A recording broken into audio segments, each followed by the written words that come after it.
మనం ఇప్పుడు చూస్తున్న సైటు 36 గుంటల సైటు. ఈ సైటు బీటీ రోడ్ కానుకొని ఉంటుందండి.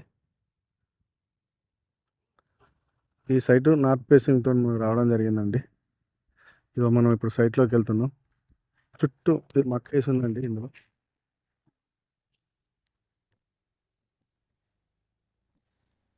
అక్కడ కనపడే ముళ్ళ చెట్టు వరకు రెక్టాంగిల్లో ఉంటుందండి సైట్.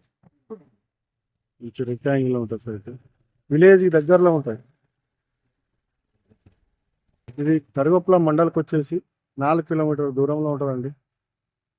నర్మేట మండలికి వచ్చేసి సేమ్ 4 కిలోమీటర్ల దూరంలో ఉంటుంది ఈ సైటు. జనగంకి వచ్చేసి 25 కిలోమీటర్ల దూరంలో ఉంటుంది ఈ సైటు. దుద్ద టోల్గేట్కి వచ్చేసి 35 కిలోమీటర్ల దూరంలో ఉంటుంది ఈ సైటు. రైతు చెప్పే రేటు ఎకరాకు 30 లక్షలు చెప్తుండండి. కూర్చుంటే కొంచెం తగ్గే అవకాశాలు ఉన్నాయి.